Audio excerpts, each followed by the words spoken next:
I discovered my love for traveling when I was 19 years old. I remember vividly it was a backpacking trip to Thailand that started it all. Since then, I've been to 18 countries, and people sometimes ask me how I get to gallivant around the world without going completely broke, especially during my early 20s when I wasn't making as much money as I am making now. So let me share some tips on how to travel the world more often, especially when you're on a tight budget.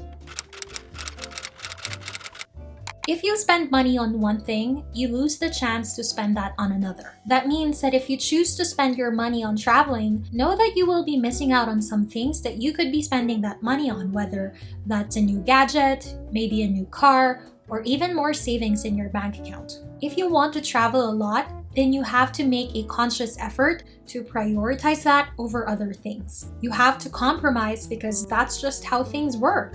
You can't have it both ways. For example, when I was in my early 20s, I never went back home to the Philippines because I was saving my money for my travels around the world. That's the sacrifice that I had to make. So just know that if you want a lifestyle of traveling frequently, then you also have to adjust in other areas of your life to accommodate that. If you want to travel the world, then you'll need two things in your arsenal. First is money, and the second one is a way to get that money. And for most of us, that's a job. There's no way around this. I started working when I was 18 years old and haven't stopped since. That's how I'm able to travel a lot in my 20s. Back then, I was even working 2 jobs at a time to fund my travels. If you're in your 20s, then you likely have a job now. If you do, then that's great. That's one thing checked off our list. If you don't, then your first assignment is to find one as soon as possible. And when you're hunting for a job, make sure that you find one that gives you an income that allows you to save money on the side. Because if your income is only enough for your basic needs, then you're never going to be able to save extra money. Some solutions to this problem is to find a better paying job, find some side hustles, or work 2 jobs like I did. Once you have a job, you need to make some lifestyle changes to ensure that you're saving as much money as you can for your travels. Maybe that will mean not shopping for clothes for a while or not eating out for a few months. This just goes back to my first tip, which is compromise. You have to sacrifice something to gain another. Personally, I think it's worth the sacrifices because traveling is fulfilling and brings me so much joy. I'm happy to work extra hard and skimp on a few luxuries here and there if that means that I get to see the world. Since COVID, there are so many job opportunities online that allows you to work from home or wherever you are in the world. Maybe you can find a job that allows you to do this, so even if you're traveling, you're still making money. A great way to do this is by freelancing. If you're skilled at something like writing, graphic design, social media marketing, or being a virtual assistant, then you can offer your services on platforms like Fiverr or Upwork, and you can do this from anywhere in the world. Or you can make this as your side hustle on top of your day job, so you can multiply your income streams and save more money for your travels. Let's face it, some destinations are going to be much more expensive than others. For example, traveling in Paris or London is going to cost you so much more money than if you're traveling in Asia like Thailand or Indonesia. If you're on a tight budget, it might be wise to hold off on visiting these expensive places until you've saved up enough money to truly enjoy them. If you're on the hunt for cheap countries, start in Asia. There's a reason why a lot of people choose to travel there for long periods of time. It's because it's cheap compared to the rest of the world. The first trip that I funded with my own money was in Thailand. My friends and I went on a 2-week backpacking trip across Thailand. Not only did it not break the bank, but it was pretty freaking amazing. Definitely one for the books. I would highly recommend it.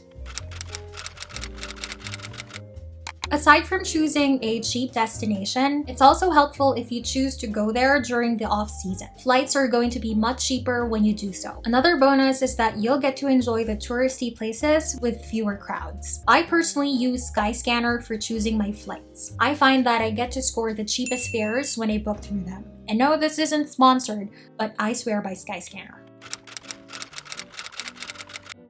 If you're fine skipping luxury for affordability, then choose to stay in hostels. Choosing a bunk bed in a shared room is going to save you so much more money than if you stay in a private room in a hotel. This is also a great way to meet fellow travelers from all over the world. If you're feeling brave, you can even try couch surfing. This is when you stay at a stranger's house with their permission, of course, and sleep in whatever space is available, oftentimes a couch. I had a friend who did this, I think in Europe, and that's how I discovered it. Personally, I've never done it, and I don't think I'll be brave enough to try, but if you're a brave soul, then go for it. Just make sure you're being extra careful. Now this tip is one I could never apply to myself because for the life of me, I can't fit everything into a carry-on. But if you want to save on luggage fees, then your best bet is to pack light. Oftentimes that's with a carry-on. When we flew from London to Venice, we had to pay 230 euros for our luggages. That's even more expensive than the flight itself. Most airlines charge for a check-in bag, and this cost can easily add up in the long run. So if you can, pack less when traveling and you'll thank yourself later. One thing that's going to cost you money when traveling is eating out. When you're constantly dining out breakfast, lunch, and dinner, expenses could easily add up. A solution to this is by cooking your own meals or find restaurants away from touristy places. Street food is also a great option.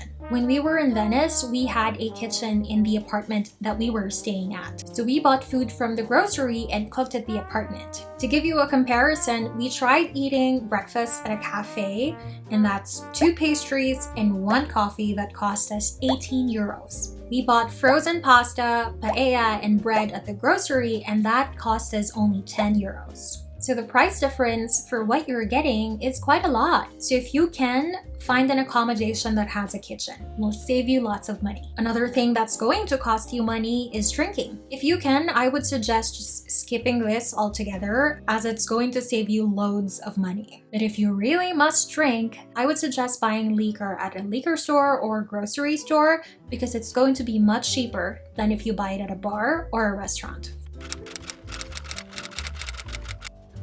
My tip is to walk whenever possible. If you're in a place that allows you to explore everything by foot, then take advantage of that. It's tiring, I know, but it's a great way to explore a new place without breaking the bank. If you must take public transportation, stick to buses, metros, and trains over taxis. I avoid taking taxis whenever I travel unless it's absolutely essential. I usually just use Google Maps and find my way through the public transportation system. So far, it has never failed me.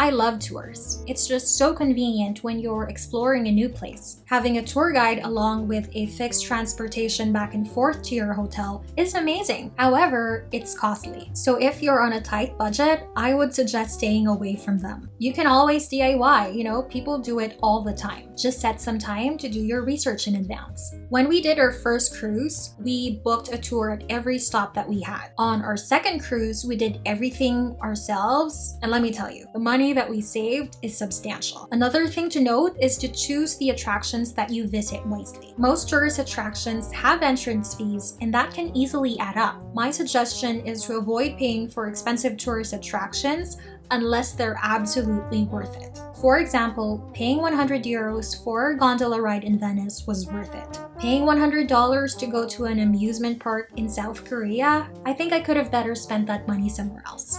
That sums up the tips that I have for you if you want to travel more often with less money. I hope this video helped you. If it did, don't forget to hit like and subscribe, and we'll see you on the next one.